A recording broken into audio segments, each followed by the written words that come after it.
Wow. That was a hell of an experience. Nothing can top that. The service was just incredible. Stunning. A lot has happened, like, seriously. Where do we even start?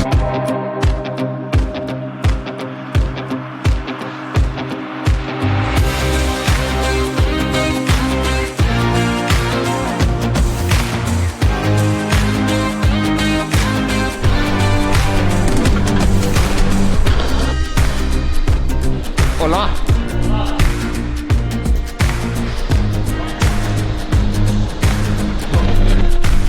Alright JetBlue, I gotta say, you're pretty amazing because Havish doesn't have pre-check and I do, and he beat me through security even though I actually got in line first. This is super exciting. I'm actually really stoked to be flying only my second transcon flight.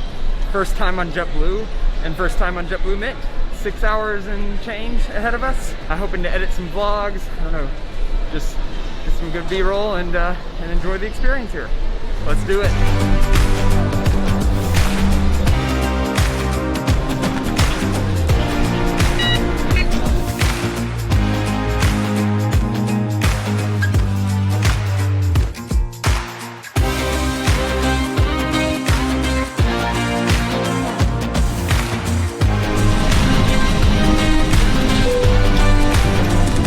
Alright, here we are, 1A and 1C.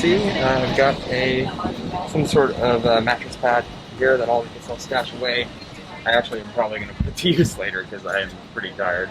But got 2 windows to ourselves. But it's getting situated here. First impressions of the seat, like, this is really nice. Honestly, I think for flying in 2 people, I kind of prefer this setup to when America had a flexion business. Like, there might be a little bit less space here, but, like, it's totally fine. So actually, that's one thing to mention, is on the old style of Mint, which this is the classic Mint layout, it has a 2-1-2-1-2 configuration. So ideally, you would book rows 2 or 4. We're in row 1. Now, when I first booked this flight, I had originally had it on a Saturday, and I had booked Havish in row, we had booked both of us in a row 2, so we'd have that, like, giant throne seat like you see behind us. Unfortunately, they canceled that flight and kicked us over to this one, and because they don't charge extra for that, it means that when all 4 of those throne seats are taken, you don't get to take another one. So anyway, I spec us in row 1, which has been a dream of mine for a long time in flying, is to actually fly in the very first row. So, but of course, being that it's a grad trip, I had to get Havish in the seat.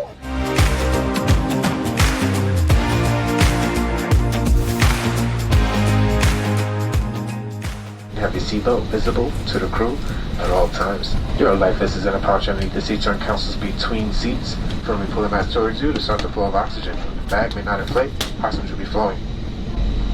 Thank you for your attention. We hope you enjoyed the JetBlue experience.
Oh, this goes low. Oh no. It literally goes flat, yep. Oh god. Ah. Oh. I don't even understand though, like, so I guess that means you have to put your feet all the way there. Yeah, well that's what I'm saying. This is the tallest one, the tallest lay flat seat for any transcontinental flight. You can be up to 6'10", I think, before you run into it. So yeah, I mean, like, totally, like, that's what I was saying, is it's totally out of your way. This is kind of something I wish I did in my AA flight. Play it flat, yeah. I'm actually going to try to take a nap, which is something that I didn't do in AA. I put it flat to try it out, but I'm super stoked to try this.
Editing the first vlog.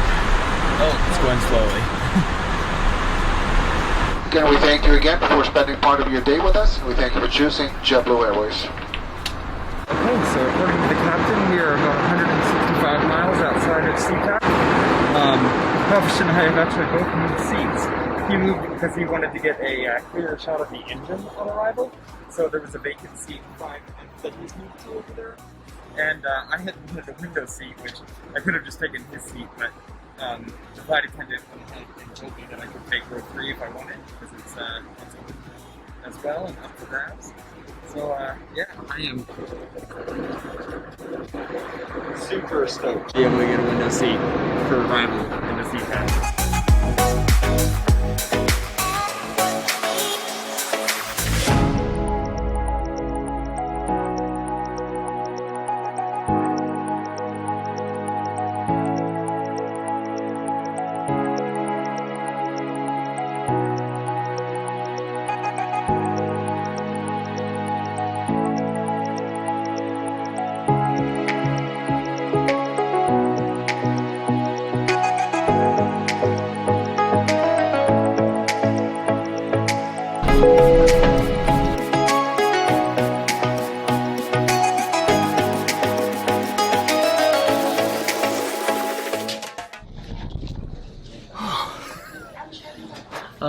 Wow. That was a hell of an experience. Where do we even start? Like, A lot has happened. Like, seriously. that Our was... Mint experience, like, nothing can top that.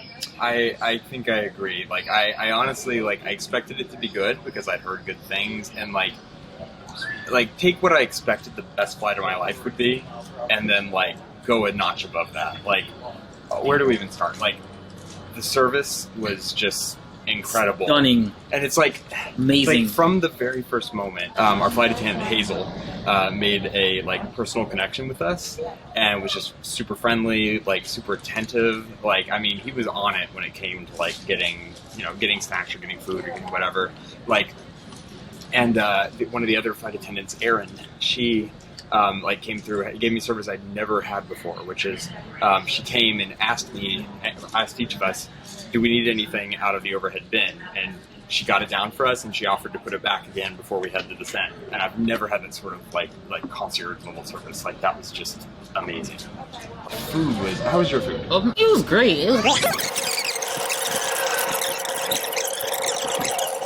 Havish, I think we buried the lead a bit, which is the pilots invited us up to the cockpit. Oh, and so big one. Like sitting there at the controls, and like as a kid, they sit you down. Like at least pre 9/11, they you get to the destination, they'd sit you in the cockpit, and sit you down in the seat, and you'd look around and like point at stuff, and you couldn't actually do anything. Oh, and sitting there now, I'm realizing like we could theoretically fly this plane right now. Like these buttons actually are going to do something. I reached for like a switch. I was just, to be clear, I said, hey Havish, let's get a couple more photos. They were super willing, like of just us, acting like we're actually piloting this aircraft. Yeah. And so I said, so just hold on to, but don't do anything to, just like lightly touch the joystick, and maybe like reach for a switch or something. And I reach up for one, and I was clear that I wasn't going to do it. And the pilot goes, "Oh no, don't even go there."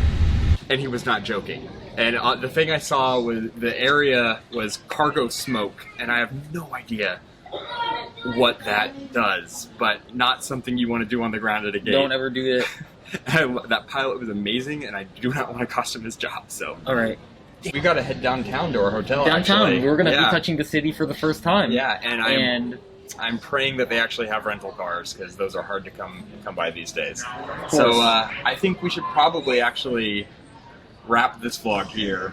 Yeah. And then do Seattle as its own thing. So all right. Thank you so much for watching, and we'll see you guys in the next one. Peace.